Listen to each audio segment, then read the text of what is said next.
It's so hard to believe that this is one of the Smackdowns of the road to WrestleMania season. It just doesn't feel like that. And that's just something that has started happening during the Triple H era. During the McMahon era, say what you want, man. Even if you didn't like the road to WrestleMania, the build or whatever, it still felt like WrestleMania is about to come. Always, even during COVID, quite frankly, it did feel like the story, the season is about to come to an end. It's about to culminate.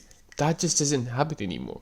It looks like a fucking throwaway WrestleMania. Even last year, man, Cena fucking going to win his 17th title kind of felt like a throwaway, which is saying something, man.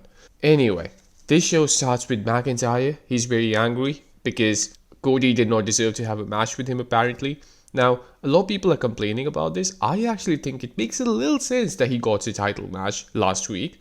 The reason is this: Cody did lose the Rumble and the Chamber, but it was only because McIntyre interrupted. He did not lose fair and square. So, because he was getting fucked up time after time again, Nick Aldis got angry and he took back the decision that Cody's never gonna face McIntyre. Now, you can argue that they should have never had that stipulation to begin with, sure, but the fact that McIntyre fucked him up twice to ensure that he doesn't face him at WrestleMania, it makes sense that Nick Aldis came in and he decided to fucking make an exception and give Cody Rhodes a title match last week. Kinda makes sense in my opinion. Anyway, McIntyre says that he quits and he leaves. After that, we have the MFTs and the Wyatts. I refuse to react to this. Next, we have Jade Cargill versus Michin. Jade Cargill wins, obviously. She's a star, man. Just look at that physique. I mean, just look at the person, man. You have to fucking give some credit to her. And that's the thing, right? A lot of people are like, oh, Jade Cargill sucks, man. Brother, do you have any idea how much work you have to put in to look like that? What the fuck are you on about, man? All they care about, their criteria to determine whether somebody sucks or whether somebody is good is, oh, are they a good technical wrestler? And they have no idea about how to be a good wrestler, man. How to determine whether somebody is a good wrestler or not. They have no clue. Can somebody gaslight them into believing that they're a good wrestler? For example, Gunther. Great example. You can gaslight people into thinking, oh, the ring is sacred and I'm a professional wrestler. And everyone's like, oh man, yeah, that's a professional wrestler. That's a great wrestler.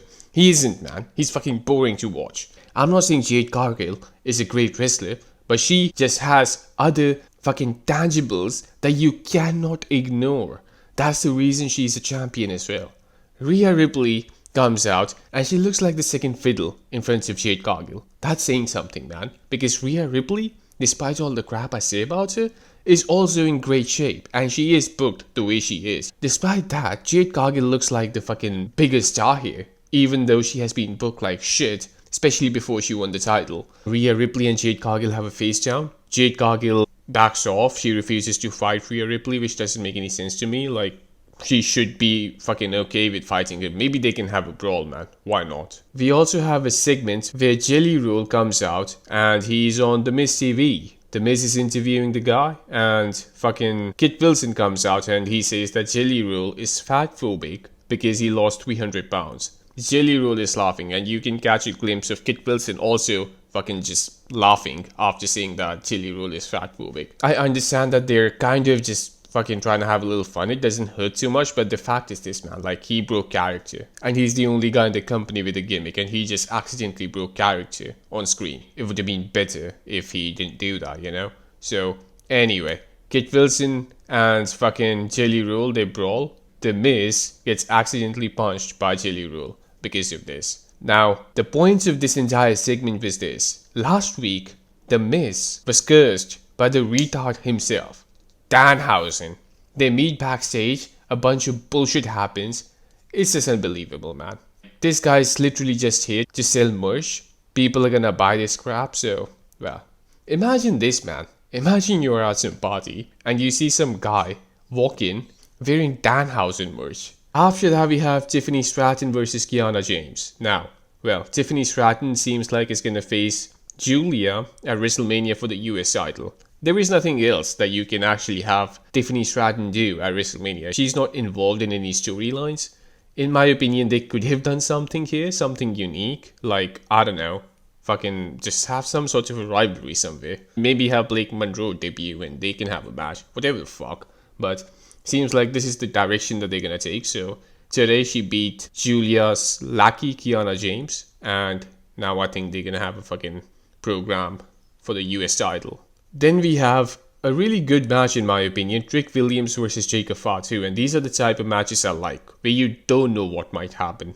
Now, of course, because it's a match where they want to protect both guys, interference occurred. It was Drew McIntyre who interfered, even though he said earlier that he's gonna quit.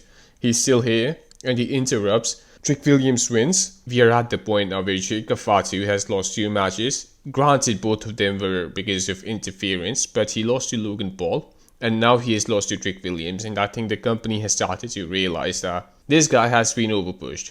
And this is what's gonna happen, man. Like, I think everybody who has seen this show for like, maybe even like 5 years, you would have known that this is gonna happen.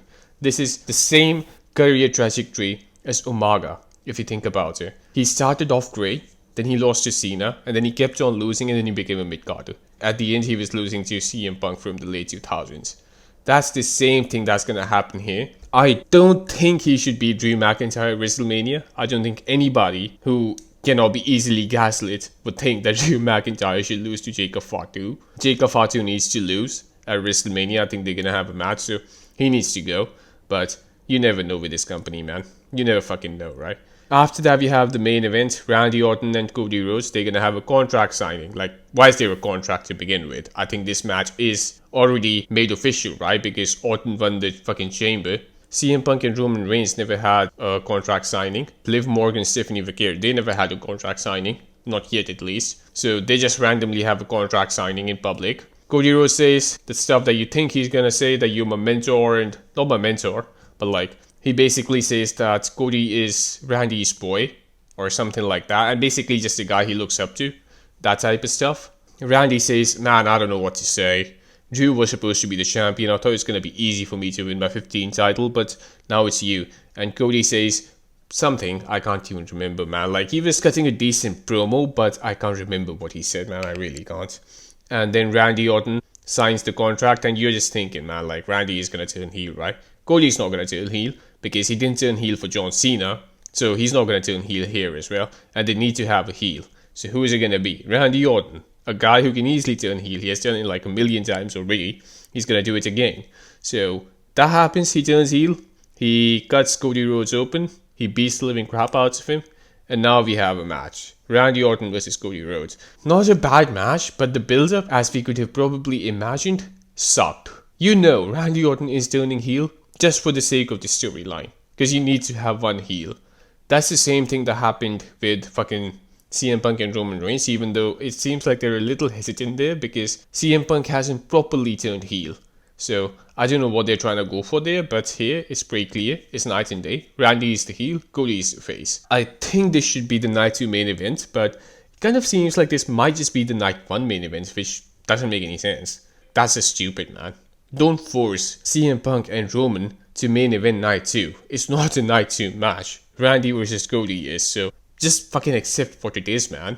I should mention, there was a segment where Sami Zayn meets Cody Rhodes backstage, and these segments are just horrible, man.